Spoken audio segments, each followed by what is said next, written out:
भारत के गगन यात्री group captain Shubhanshu Shukla अंतरिक्ष से अपना मिशन करके वापस आ गए। लेकिन ग्रुप कैप्टन शुभांशु शुक्ला का चयन कैसे हुआ था और बाकी 3 जो हैं हमारे एस्ट्रोनॉट डिजिग्नेट्स कैसे चुने गए? पीछे है मिनिस्ट्री ऑफ डिफेंस और प्राइम मिनिस्टर्स ऑफिस, जहां से कि सारा महकमा स्पेस का कंट्रोल होता है। मेरे साथ हैं एयर वाइस मार्शल अनुपम अग्रवाल। नमस्कार।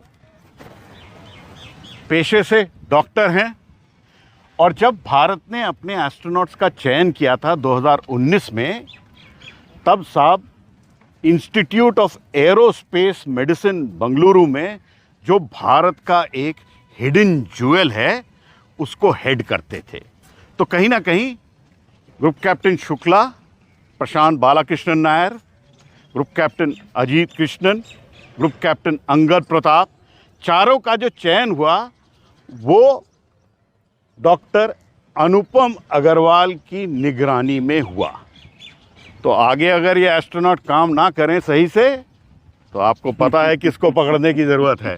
धन्यवाद डॉक्टर अग्रवाल। एस्ट्रोनॉट काम करेंगे, बिल्कुल करेंगे, मुझे भी पूरी उम्मीद है, लेकिन हम आपको भी पकड़ेंगे तब अगर नहीं करेंगे। ग्रुप कैप्टन शुक्ला वापस आ गए अंतरिक्ष से, आपका क्या आकलन है? परफॉर्मेंस कैसा रहा ये तो आप लोग बताएंगे, हमारे तो इतने करीबी हैं तो हमें तो अच्छा ही लगेगा।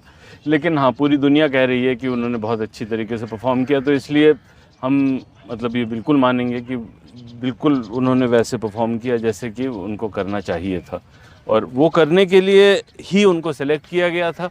तो हमारे सिलेक्शन के बाद में उनकी ट्रेनिंग जब रशिया में हुई तो वहाँ पे भी उनको देखा गया, जब उनकी ट्रेनिंग नासा में हुई तो उनको वहाँ भी देखा गया, उसके बाद में वो आईएसएस जाके वापस आ गए। तो अंग्रेज़ी में कहते हैं ना, the proof of the pudding is in the eating. तो सब कुछ हो गया, तो अब हमें मतलब इस बात पे गर्व भी है और इस बात का विश्वास भी है कि जो हमने किया बहुत अच्छा किया। ग्रुप कैप्टन शुक्ला में ऐसी क्या खास बात है? अब तो इतना अच्छा करके आए, एक भारत के लाल ने अंतरिक्ष में किया कमाल, तो क्या खास बात है? क्या खास नहीं है नहीं, सच में सब कुछ ही खास है। तो अगर आप वो देखिए जो सब में है, जितने 4 एस्ट्रोनॉट चुने गए हैं, तो सब के सब बहुत इंटेलिजेंट लोग हैं, सब के सब प्रोफेशनली बहुत अच्छे हैं, सब के सब में ये काबिलियत है कि वो साइकोलॉजिकली अपने आप को पूरी तरीके से मतलब इमर्स कर सकते हैं। वो किसी भी अननोन अनप्रेसिडेंटेड सिचुएशन में अगर उनको डाला जाए तो वो बहुत अच्छी तरीके से उससे उभर के आ सकते हैं। ये बात सब में है। तो इन के ऊपर अगर आप देखें तो शुक्स में जो अच्छी बात है, शुक्ला का कॉल साइन है।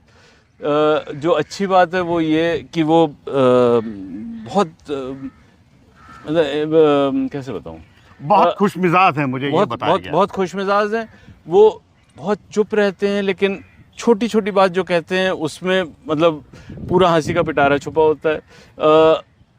जब वो बहुत ज़्यादा नहीं बोलते हैं, लेकिन जब बोलते हैं तो जिसको ना हिंदी में कहा जाता है कि मुंह से मोती झड़ते हैं, तो मुंह से मोती झड़ते हैं, कोई शक नहीं है।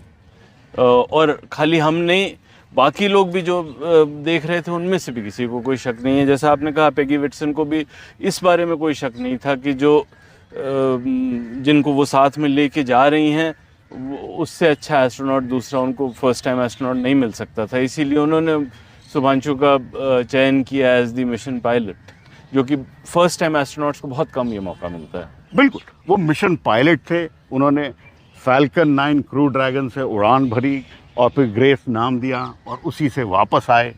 ये जो मिशन था, ये कितना मुश्किल था for Shubhanshu Shukla in person and his body?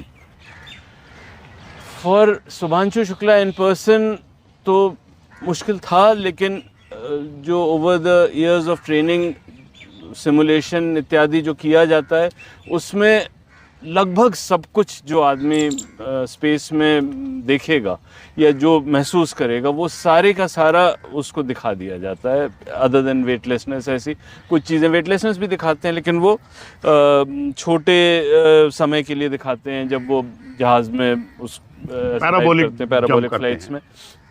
Group captain Shubhanshu Shukla तो इस वक्त बन गए हीरो, लेकिन उनके साथ गए थे ग्रुप कैप्टन प्रशांत बालकृष्णन नायर, जो बैकअप एस्ट्रोनॉट थे। थोड़ा उनके बारे में और जो बाकी दो और हैं हमारे एस्ट्रोनॉट, उनके बारे में बताइए, क्योंकि सब बराबर हैं। सब बराबर हैं। जब उनका चयन किया गया तो सारे के सारे, मतलब कैसे बताऊं, 140 करोड़ लोगों में से 4 लोग चुने गए। या जैसे मैं किसी और से बात कर रहा था तो दुनिया की 1/6 आबादी हिंदुस्तान में है, तो जो 4 लोग चुने गए वो दुनिया में से पहले 24 में से 4 लोग हैं। तो मतलब उसमें ऊपर नीचे तो कुछ होता ही नहीं है। सब लोग एक्सेलेंट हैं। बाकी इंडिविजुअल कैरेक्टरिस्टिक्स की बात करें तो शुक्स के बारे में मैंने बताया। प्रशांत बालकृष्णन नायर को हम लोग, जब वो बहुत नन्हे से थे तब से वो पापा कहलाते हैं, तो वो अभी भी पापा कहलाते हैं। तो पापा नायर के बारे में अगर आप बात करें तो उनका ध्यान योग में बहुत ज़्यादा है। वो बहुत ना कॉन्शियसनेस पे उनका बहुत एक रिसर्च है, कॉन्शियसनेस पे रिसर्च है, योग पे रिसर्च है। तो उसकी वजह से वो किसी भी स्थिति में को अलग नज़रिए से ऊपर से देख सकते हैं। ये उनकी खासियत है। अजीत कृष्णन की अगर बात की जाए तो अजीत कृष्णन जितना अच्छा ओरेटर आपको कम मिलेगा कोई। तो जैसे शुक्स की बात हो रही थी तो कम बोलते हैं, अजीत कृष्णन को मतलब बोलने में महारत हासिल है बिल्कुल। मैं किसी से बात कर रहा था तो उनका एक एग्ज़ाम हुआ था जिसमें 5 एग्जामिनर्स थे, वाइवा 5 में से 5 ने उनको 100 में से 100 नंबर दिए। ऐसा सुना ही नहीं गया था कभी। और वो उसमें जो उन्होंने जो भी उनसे कुछ पूछा गया था, कोई रॉकेट सिस्टम्स के बारे में सवाल पूछा गया था, तो उसके बारे में जो उन्होंने उसका डिस्क्रिप्शन दिया, ये डिसाइड किया बाकी लोगों ने, इंस्ट्रक्टर्स जो थे, कि हम जैसे पढ़ाते थे उसको छोड़ के जैसे अजीत कृष्णन ने पढ़ाया है उस तरीके से उसको पढ़ाना शुरू करेंगे। ये काबिलियत है उनकी। ये काबिलियत है उनकी। अंगद की एक तो अभी मतलब वो पहले जब हमने चुना था तब उतने ज़्यादा उसमें नहीं थे, लेकिन अब वो अल्ट्रा मैराथन दौड़ते हैं, 100 किलोमीटर की मैराथन दौड़ते हैं। मतलब वो इन्होंने नई ये काबिलियत डेवलप कर ली, जिससे ये भी दिखाई देता है कि जज्बा अगर वो कोई किसी चीज़ का पकड़ लेते हैं तो उसको अंजाम देते हैं। इसके अलावे अंगद भी किसी भी सिचुएशन को अलग तरीके से देखने की काबिलियत रखते हैं। तो हम लोगों को कोई एक सिचुएशन एक तरह की दिखाई देगी, अंगद उसको दूसरे एंगल से देखेंगे, जो कि बहुत ज़रूरी है स्पेशली इन अ टीम। कि आप अगर टीम है और टीम में 4 लोग उसी सिचुएशन को अलग अलग तरीके से एवेलुएट कर सकते हैं, अलग अलग तरीके से एड्रेस कर सकते हैं, अलग अलग तरीके से उसको सुधार सकते हैं। मान लीजिए अगर कोई तकलीफ़ है तो उससे अच्छा आपको क्या मिलेगा। तो हर एक की अपनी खासियत है और चारों मिलाकर के बहुत अच्छी टीम। ये सारे टेस्ट पायलट हैं, चारों टेस्ट पायलट हैं हमारे, 1 एस्ट्रोनॉट और 3 एस्ट्रोनॉट डिजिग्नेट्स। इसमें फाइटर पायलट से एस्ट्रोनॉट में, फिजिकल फिटनेस में और मेंटल हेल्थ कंडीशन में क्या फ़र्क होता है और कैसे चयन किया? फ़र्क होता है इन द सेंस कि फाइटर पायलट के लिए जो भी सॉर्टी ड्यूरेशन है वो छोटा होता है। मतलब जो सबसे लंबी फ़्लाइट हिंदुस्तान ने भरी है वो 10 घंटे की है। जो फाइटर पायलट है उसका ये है कि अगर कोई भी तकलीफ़ है तो with in half an hour वो ज़मीन पे आ जाएगा। स्पेस में ऐसा है कि अगर कोई तकलीफ़ है तो आने में 22 घंटे तो कहीं नहीं गए, बिल्कुल, या बहुत जल्दी तो 4 घंटे में तो लगेंगे। हाँ, मतलब कई घंटे लगेंगे, ऐसा समझ लें। तो अगर कई घंटे लगने वाले हैं तो आपको उसका चयन दूसरी तरीके से करना पड़ता है। फिर जो स्ट्रेस है वो स्ट्रेस आपको अगर 10 घंटे के लिए पड़ेगा तो आपको अलग तरीके से चयन करना पड़ेगा। किसी के ऊपर यदि ना, मतलब जैसे सबसे लंबा स्पेस स्टेशन में लोग 400 दिन के आसपास गए हैं, तो अगर 400 दिन के ऊपर के लिए स्ट्रेस देना है तो उसको अलग तरीके से आपको जज करना पड़ेगा। दूसरी चीज़ ये है कि पूरी मीडिया बात कर रही है कि शुभांशु शुक्ला के ISS जाने और आने में कितना खर्चा हुआ, तो वो खर्चा अगर आप जोड़ लें तो एक एस्ट्रोनॉट की ट्रेनिंग में इतना ज़्यादा खर्चा आता है कि आप ये नहीं चाहते कि साहब हमने आज इसको चुना और 10 साल बाद इनको तकलीफ़ हो गई तो हमें फिर इनको टीम या सिस्टम से निकालना पड़ा। आप किसी भी कार्डियोलॉजिस्ट से बात करें या मेंटल हेल्थ स्पेशलिस्ट से बात करें या किसी से भी बात करें, तो ये प्रेडिक्ट करना कि ये इंसान जिसको मैं आज 35 साल की उम्र में देख रहा हूँ या 30 साल की उम्र में देख रहा हूँ, ये 20 साल बाद 50 साल की उम्र में सही रहेगा, ये डिटरमिन करना बहुत कठिन है। तो ये डिटरमिन कैसे, और दुनिया में कोई नहीं बताता कि उन्होंने कैसे किया है। माने आपको रशिया से, अमेरिका से, चाइना से तो वैसे ही नहीं मदद मिलती, लेकिन इनसे आपको कुछ मदद मिलने की उम्मीद होती है? बिल्कुल नहीं। कोई समझाता है ये? ना। कोई शेयर करता है ना, ये? बिल्कुल भी नहीं। तो आपने कैसे किया? बस करना पड़ता है।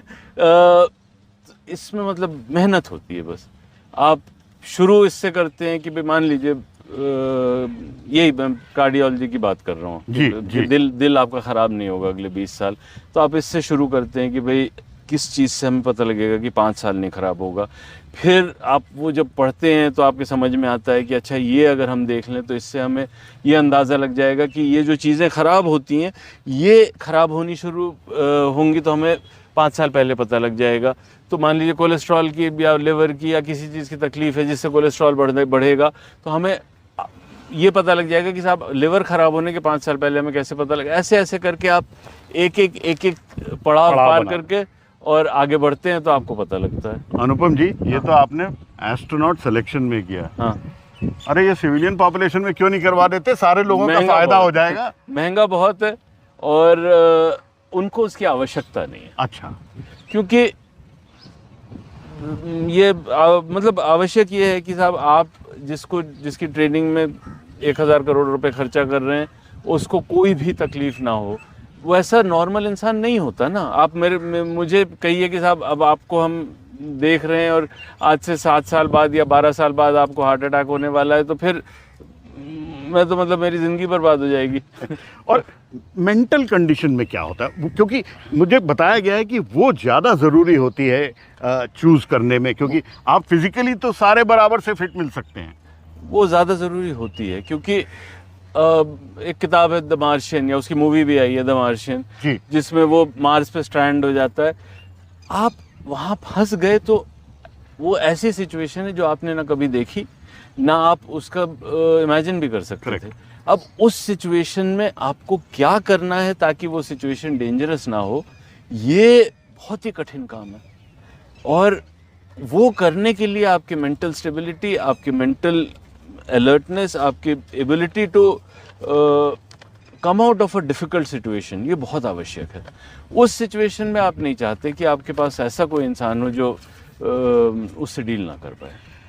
आप इंस्टीट्यूट ऑफ एरोस्पेस मेडिसिन में थे और हमारे पास क्या इंस्टीट्यूट ऑफ एरोस्पेस मेडिसिन में दुनिया की सबसे अच्छी फैसिलिटीज़ हैं? और क्योंकि गगनयान प्रोग्राम आ रहा है, जम्बा आप ये पूछ रहे हैं, आपने तो खुद देखा है। मैंने देखा है बिल्कुल। लेकिन और आपने मेरे को सेंट्रीफ्यूज में भी घुमाया था। हाँ। जिसमें ग्रुप कैप्टन सुभांशु शुक्ला भी घूमे थे। बिल्कुल। तो वो सेंट्रीफ्यूज जैसे दुनिया में उस टक्कर के सेंट्रीफ्यूज दुनिया में 5 हैं। 5 ही हैं बस। तो उस लेवल की फैसिलिटी है वहाँ दुनिया में सबसे अच्छी। वहाँ की जो कार्डियोवैस्कुलर एक्सरसाइज लैब है वो हिंदुस्तान में शायद सबसे ज़्यादा अच्छी लैब है। जो वहाँ की टॉक्सिकोलॉजी लैब है वो हिंदुस्तान में शायद one of the best labs है। वहाँ वेस्टिबुलर लैब है वो नियरली हिंदुस्तान में बेस्ट लैब है। तो उतनी अच्छे मेडिकल फैसिलिटीज़ बहुत कम जगह हैं। जब ग्रुप कैप्टन सुभांशु शुक्ला अंतरिक्ष में थे तब इंस्टीट्यूट ऑफ एरोस्पेस मेडिसिन में एक पैरेलल स्पेस मिशन धरती पे चल रहा था जिसको कि एनालॉग मिशन बोलते हैं। मिशन अनुगामी जिसका कि बात कम हुई है, थोड़ा सा उसके बारे में बताइए। हाँ, तो इंस्टीट्यूट ऑफ एरोस्पेस मेडिसिन में एक centre for advance research in space psychology है जो कि ICMR ने भी फंड किया है। और तो ICMR ने मिशन अनुगामी के बारे में ट्वीट किया था क्योंकि जो वो centre of excellence space psychology वाला है, वो लोग इसको स्पीयर हेड कर रहे थे। वो हमारे ही लोग हैं, लेकिन Isolation chamber है। उस आइसोलेशन में आइसोलेट किया गया। बहुत सारी चीज़ें जो कि स्पेस में होंगी, वो सारी चीज़ें वहाँ पे रेप्लिकेट की गई। तो जिस तरीके से आप जब स्पेस में होते हैं तो हर सेकंड, हर मिनट आपका काउंटेड होता है, लॉक्ड होता है minute by minute, minute by minute, कि इस वक्त आप ये करेंगे, इस वक्त आप ये करेंगे। इतना महंगा होता है। इतना महंगा होता है, तो उसकी ट्रेनिंग दी गई, या हमने भी सीखा, उन्होंने भी सीखा। दो ट्रेनिंग क्या क्या कहेंगे, लेकिन वो पूरा फॉलो किया तो गया। कितने लोग थे इस मिशन? उसमें 3 लोग थे। तो 3 लोग, और वो भी पायलट्स थे, फाइटर पायलट्स थे? एक उसमें 2 फाइटर पायलट थे और एक उसमें सिविलियन थे, जो कि पहले भी स्पेस एनालॉग मिशन कर चुके हैं। क्या बात! उन्होंने पोलैंड में भी किया है, उन्होंने यूएस में भी किया है।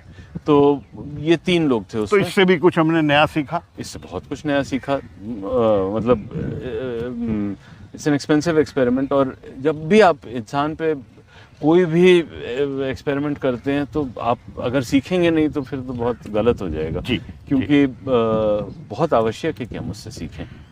अक्सर मुझसे ये पूछा जाता है एयर वाइस मार्शल अनुपम अग्रवाल कि भारत ने अपने एस्ट्रोनॉट मिशन में किसी भारत की बेटी को नहीं लिया, तो ऐसा क्यों हुआ? थोड़ा सा बताइए। मैं अक्सर बता चुका हूँ, ऐसा कैसे हुआ? तो भारत की बेटी का चयन होगा, जल्दी ही होगा। अरे वाह! लेकिन भारत की बेटी अंतरिक्ष में जाएगी और जल्दी जाएगी। भारत की सरकार बता रही है कि आवश्यक है कि हम मतलब महिलाओं को इंक्लूसिव मौका दें। लेकिन उस वक्त ऐसा था कि क्योंकि सारी चीज़ें नई हैं, किसी भी चीज़ में कुछ भी ऐसी सिचुएशन उत्पन्न हो सकती है जिसको हमने कभी सोचा भी नहीं है, तो उसकी ट्रेनिंग जो होती है वो टेस्ट पायलट्स को होती है।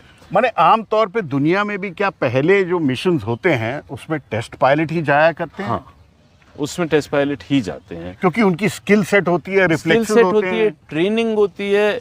उनकी ट्रेनिंग इस बात की होती है कि भाई कुछ भी खराब, कुछ भी अलग, कुछ भी डिफरेंट हो सकता है।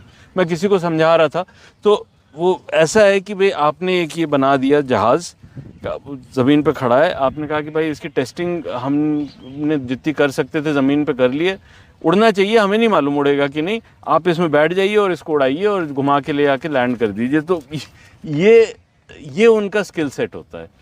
तो ऐसा इंसान आपको चाहिए जब आप पहली बार कोई स्पेसक्राफ्ट बना रहे हैं, जिसका भी यही हाल है कि भाई उड़ेगा, लेकिन उसके अंदर के सिस्टम्स क्या हैं, वो क्या कैसे चलेंगे, इसके बारे में आपको कोई श्योरिटी नहीं है। तो टेस्ट पायलट को भेजना आवश्यक है। तो क्योंकि टेस्ट पायलट को भेजना आवश्यक है और टेस्ट पायलट उस वक्त 2019 में जब हमने चयन किया तो केवल मेल टेस्ट पायलट्स थे इंडियन एयरफोर्स में या इंडियन आर्म्ड फोर्सेस में। माने पुरुष थे उस वक्त, लेडीज फाइटर पायलट बनी थी, टेस्ट पायलट कैटेगरी में नहीं आई थी। तो उसके मारे आपके चयन करने में पुरुष ही आए थे। कोई हमारे पास तरीका नहीं था, कोई तरीका नहीं था भारत की बेटी चुनने का उस वक्त। लेकिन भारत की बेटी आएगी, ऐसा भारत सरकार का आदेश है, बिल्कुल आएगी, बहुत जल्दी आएगी। थोड़ा सा व्यूअर्स को हमारे गगनयान के बारे में बताइए, क्योंकि श्रीहरिकोटा से जो रॉकेट जाना है उसका तो काफ़ी हद तक काम हो गया, लेकिन बाकी कितना काम बाकी रह गया? जो रॉकेट पे मान लीजिए सैटेलाइट भेजा जाता है, तो सैटेलाइट के रिक्वायरमेंट्स अपने अलग होते हैं और इंसान के रिक्वायरमेंट्स अपने अलग होते हैं। और वो इंसान के रिक्वायरमेंट्स कितने अलग और कितने मुश्किल हैं, इसका अंदाज़ा इस बात से लगाया जा सकता है कि कोई 21 देश हैं जो अपने धरती से सैटेलाइट भेजते हैं, लेकिन केवल 3 देश हैं जिन्होंने अपनी धरती से इंसान भेजे हैं। और बहुत बड़ी बड़ी अच्छी स्ट्रॉन्ग इकॉनमीज़ हैं जिन्होंने कोशिश करी है कि अब कि इंसान भेजें और फिर छोड़ दिया, क्योंकि बस इतना कठिन है। तो जो रॉकेट इंजीनियर होता है उसको इंसान नहीं पसंद होते क्योंकि इंसान का मूड अपना अलग होता है, इंसान का अपना सोचने का तरीका अलग होता है, इंसान के छाती के अंदर दिल होता है जो कब कितनी तेज़ी से धड़केगा इसको कोई आप प्रेडिक्ट नहीं कर सकते हैं। तो आपको उस पूरी चीज़ के लिए केटर करना पड़ता है, तो इस वजह से इंसान को भेजना ज़्यादा मुश्किल होता है।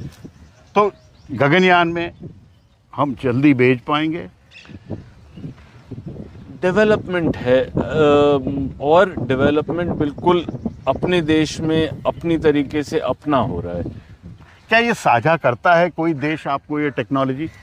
टेक्नोलॉजी तो फिर भी ज़रा बहुत कोई साझा करता है, जो इसके नो हाउ है, जो इसके बारे में समझ है, ये कोई नहीं करता, ये कोई नहीं। माने जैसे ग्रुप कैप्टन शुक्ला गए, ही फ्लू इन अ फाल्कन 9 रॉकेट, क्रू ड्रैगन पे गए, अंतरिक्ष स्टेशन पे रहे, ही डर्टीड हिज हैंड्स, बट पीछे की टेक्नोलॉजी तो हाँ, हमें अपने आप ही करनी पड़ेगी। बिल्कुल अपने आप करनी पड़ेगी। जो उनका एक्सपीरियंस है उससे हमें बहुत कुछ मिलेगा, लेकिन वो एक्सपीरियंस है, उसके पीछे जो जिसने ये एक्सपीरियंस उनको दिया उसकी सोच क्या थी, ये उसी को पता है। शुभांशु शुक्ला पे हम सबको गर्व है, पूरे देश को गर्व है, और क्योंकि मतलब सब मिलाकर के 639 एस्ट्रोनॉट ही गए हैं तो पूरी दुनिया को गर्व है। बहुत बहुत धन्यवाद thank you. Air vice marshal thank you. Anupam Agarwal, बात करने के लिए हमसे थैंक यू। बहुत बहुत धन्यवाद। आपके संग पहले भी काम किया और अब भी करेंगे और आगे भी करेंगे। शुक्रिया, बहुत अच्छा लगा। Thank you. तो ये थे एयर वाइस मार्शल अनुपम अग्रवाल, पेशे से डॉक्टर, भारत के एक ऐसे कोहिनूर जिनको कि स्पेस मेडिसिन के बारे में जानकारी है। बड़ी बात बताई, भारत की बेटी को जल्द ही मौका मिलेगा अंतरिक्ष में जाने का। कैमरा पर्सन मनोज ठाकुर और आजम सिद्दीकी के साथ नई दिल्ली से पल्लव बागला, NDTV इंडिया के लिए।